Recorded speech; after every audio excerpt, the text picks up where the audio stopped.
Hello.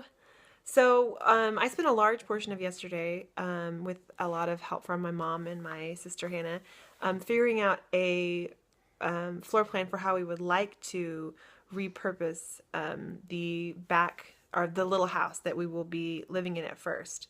And then I also spent a lot of time today obsessively designing the future great room in the IKEA kitchen planner. So I wanted to show you because it took a long time. So this right here is the existing structure that's out there. This is the little house that we will live in while the great room is being built. But it doesn't look anything like this right now. So the front door is here, and currently this area is a living room, and there are bedrooms on either side, and there's a long kitchen over here. Right, what we would like to do to make it more functional, just as bedrooms and bathrooms, is to keep the front door where it is, right here. I have the paper folded. And the master bathroom and bedroom would still be over on this side of the house. So bedroom, bathroom here, closet, so a master suite, and then a half bath, because otherwise you'd have to walk through someone's bedroom to get to a bathroom. So a half bath here, and then a small hallway with the girls' room and Ben's room over here, and then they would have a Jack and Jill bath. So Ben would come into the bathroom this way, the girls would come into the bathroom this way. These are beds, in case you couldn't tell. And then there would be a door here that would separate the toilet and the tub from the double sink. So, and then the laundry room would probably come off of that room because this is already there. And so I think it would make the most sense just to kind of utilize what's already there. And then what we would like to do is add on to this space like this. So we would come out. So here's the front of the house right here. Here's the original front door. We would come out. I said yesterday 25 by 20, but I really am hoping we can give me another 5 feet and do 30 by 20, because it would just be a little bit easier to configure our furniture and be a little bit more comfortable. But I don't know. It depends on the budget. So this would be the, you would go into the hallway, into the bedrooms over there, and then this is where our kitchen would be. Big window over the sink, stove, refrigerator, cabinets, uppers and lowers. And then the couch, we would have 2 of them. Flanking our big rug, and the TV table would be here, and then our console table back here, and then the front door would be in the center of the space, and there would be a back door as well. And in my fantasy land, I would have a huge front porch, and I would have a huge back deck, and this is all a dream, so I do what I want. So that is what I did on paper. I also, in addition to doing all this on paper, like I said, I spent way too much time designing it all in IKEA's kitchen planner, and I'm going to show you that too, just because I want to. Okay, so this is the great room area that I spent way too much time on. You can see that this here is the door into what would be the existing structure, bedrooms and baths.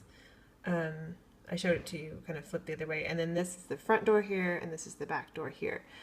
So I liked doing this because it's really handy to help you see if you have enough space between your walkways and such, like when you can rotate and see if that's a big enough walkway here, and behind your couches if you have enough room, and it's pretty easy to work with, I think. Oh, hold on, let's rotate this way. So this is kind of what we would have going on downstairs. This here would be a coffee bar, because I feel like it would make sense here on the corner when people are over. You aren't cluttering up the kitchen trying to get your coffee, because everybody I know basically is a coffee drinker. And then I would want to put a bench on this side of the table so I could push it all the way in whenever I was working in the kitchen. And this is a good 5 feet, so that's plenty of space this way. If I could get another 5 feet this way, that would probably be ideal, because then it could further separate these two spaces and make them two distinct areas. So we'd have a living and a kitchen. Oh, and this is my piano, faux piano over here, but it's really just, it's like two cabinets stacked on top of each other, because that's what they don't have pianos in the IKEA kitchen planner. Come on, what are you doing here? So anyway, so that's kind of the just mock-up in the IKEA kitchen planner to kind of help me visualize what's going to happen in the space and how it's going to look.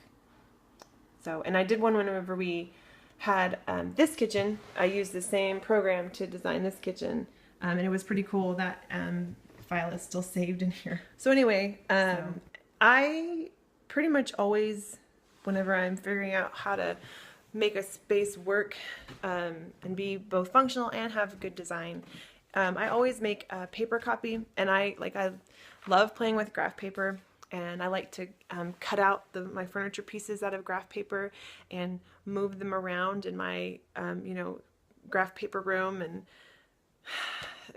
I would say I need a hobby, but that is my hobby. But it's really helpful when you're trying to figure out how furniture is going to fit in a space, to have little pieces, because then you can see, well, if I move this here, there's only a foot between, these two things. That's really not enough room. And so instead of, wasting all the effort of, moving your actual furniture, you can just move little pieces of paper around. So I always like to do something on paper first, and then I usually do something digital. I'll make a mood board. I did one for almost every room in this house before I ever went out to buy actual supplies and,